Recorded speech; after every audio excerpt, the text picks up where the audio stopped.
Right now, somewhere in the world, a man is sitting next to a woman who just asked him a question, a simple, innocent sounding question, and he answered it casually, maybe even brushed it off. What he doesn't know is that she just told him everything. She just handed him the key to her desire on a silver platter, wrapped in the most ordinary words you could think of, and he missed it completely. That man might be you, and after today, that will never happen again. Here's a truth that will probably sting a little. Women almost never say what they actually mean when it comes to intimacy. I know because I am one.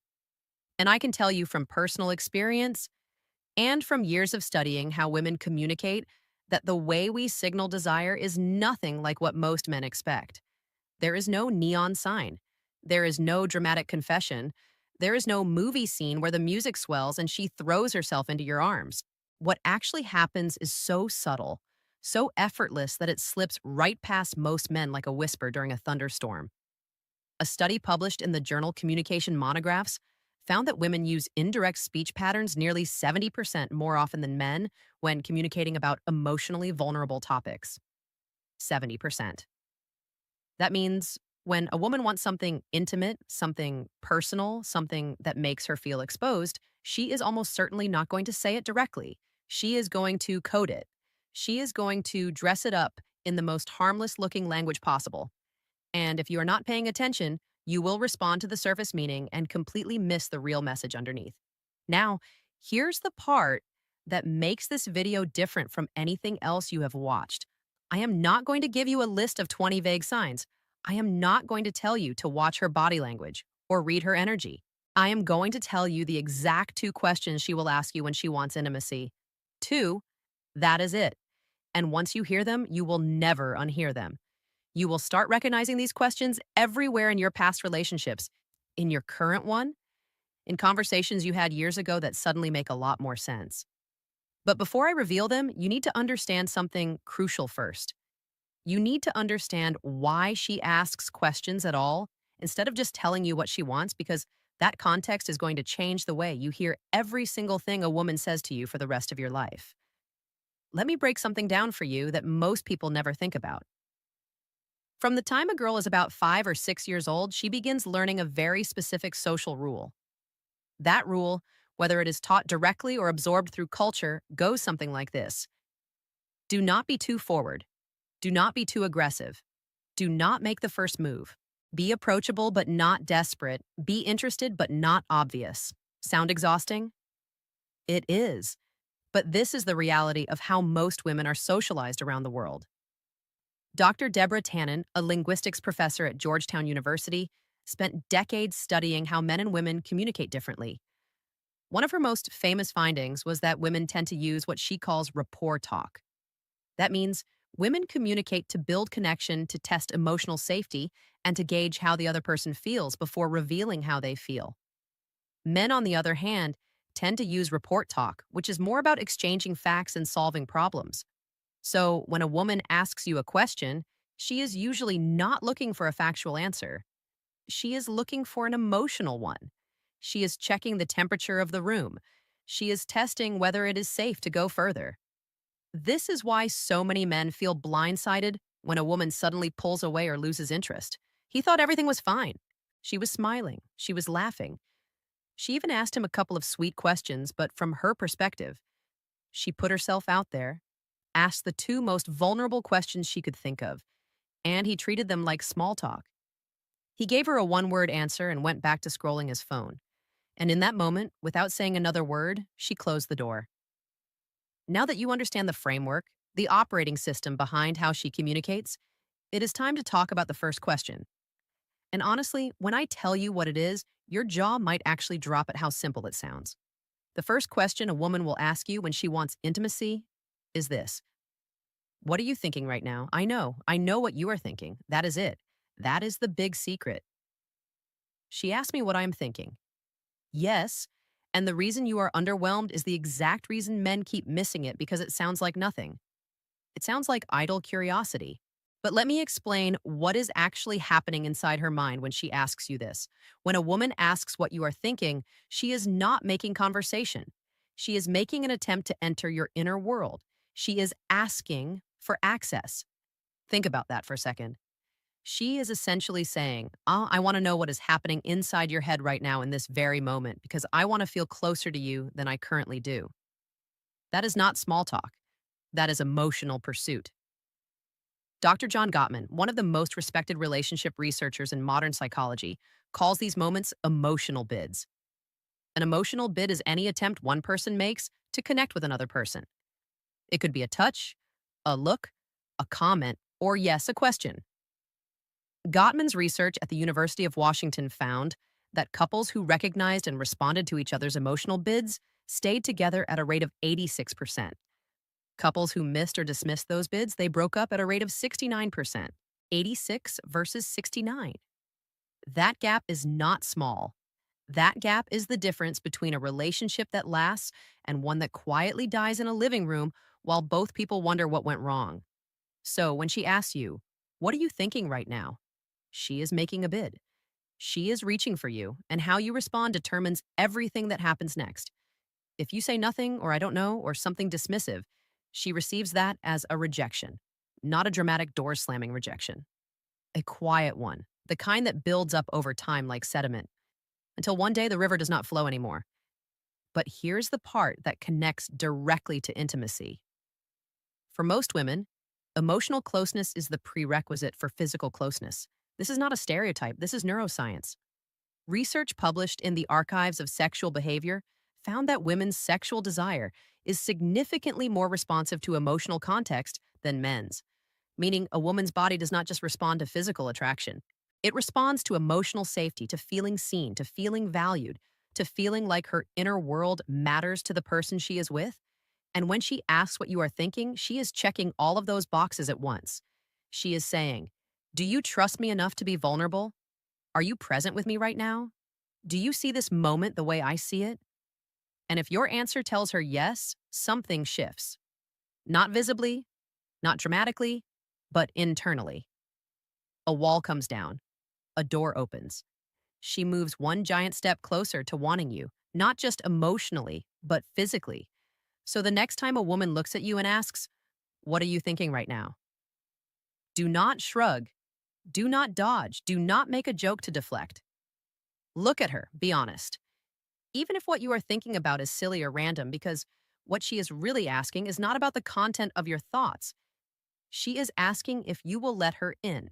But this is only the first half of the puzzle, because even after she asks this question and you respond, well, she has one more question she needs to ask before she fully opens up.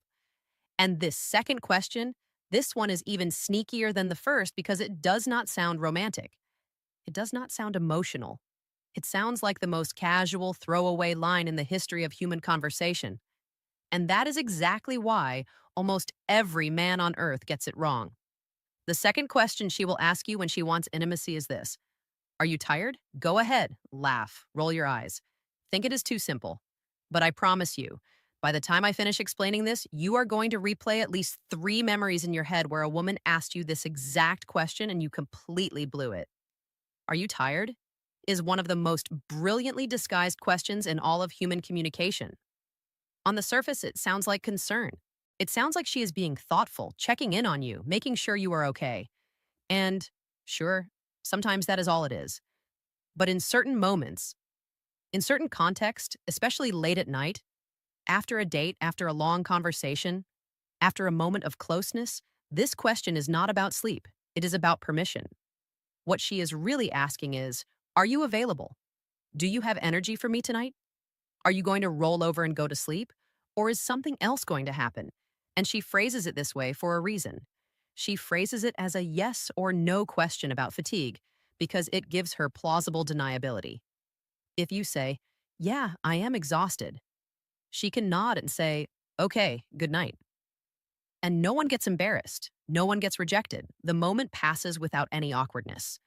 But if you say, "No, I am not tired at all," she now has the green light to take the next step, to move closer, to touch your arm, to suggest something, to create the kind of moment she has been building toward all evening.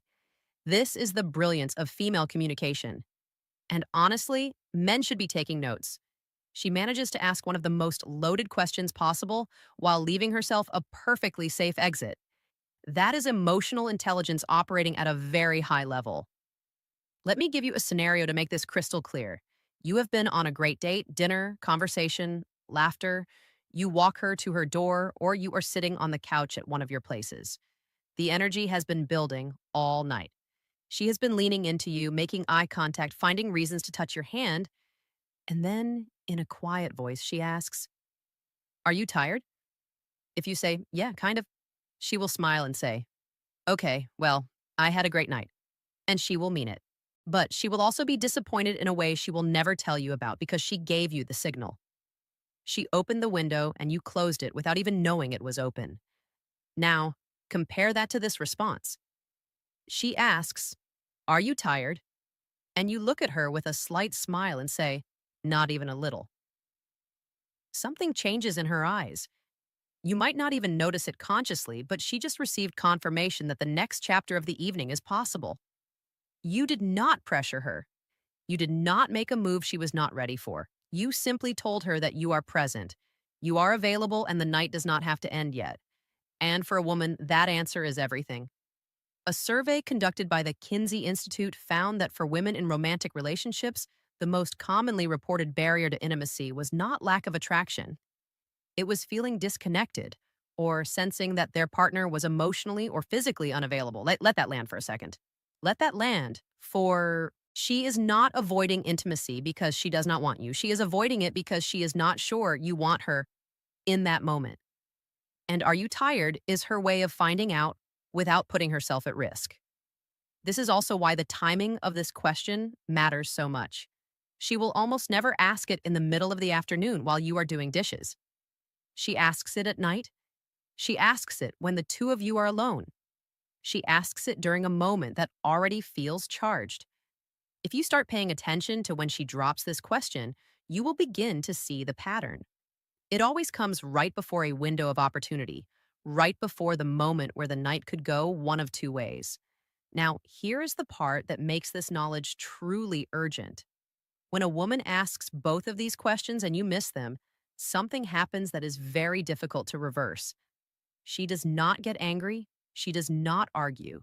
She does not give you a lecture about emotional availability. She simply files that information away. She categorizes you, and the category she puts you in is not cruel or unfair. It is protective. She labels you as someone who is not tuned into her, someone who is not paying attention. And once that label is applied, she starts to close off slowly, gradually in ways you will not even notice until one day she seems distant, and you have no idea why. Dr. Sue Johnson, the creator of emotionally focused therapy, has written extensively about this pattern. She calls it the protest withdrawal cycle. One partner reaches out emotionally, the other partner does not respond. And over time, the reaching partner stops reaching. Not because they stopped caring, because they got tired of being missed. And for women, these two questions, "what are you thinking?" and "are you tired?" are often the last emotional bids they make before they begin to withdraw. They are the final test, the last checkpoint before she decides whether this person is safe enough to be intimate with. So, if you have ever been in a situation where everything seemed fine and then suddenly she was cold or distant, go back in your memory. Think about the conversations you had in the days before the shift. I am willing to bet she asked you one or both of these questions.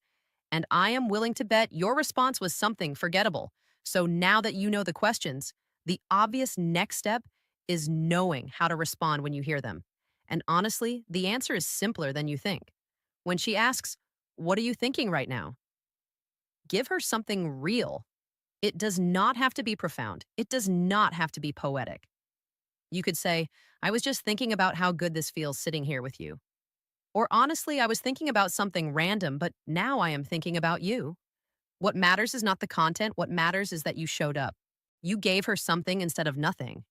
You opened the door she was knocking on. When she asks, "Are you tired?" and you sense that the moment is right, say no. Say it with warmth. Say it like you mean it. You do not need a smooth line. You do not need a movie quality response. You just need to communicate one thing: I am here, I am present, and I am not going anywhere tonight unless you want me to. That is it. That is the whole formula. Be present when she asks the first question, be available when she asks the second. Those two responses given at the right moments will do more for your connection with her than any grand romantic gesture ever could. Here's something I want to leave you with. Women are not mysterious. We are not impossible to read.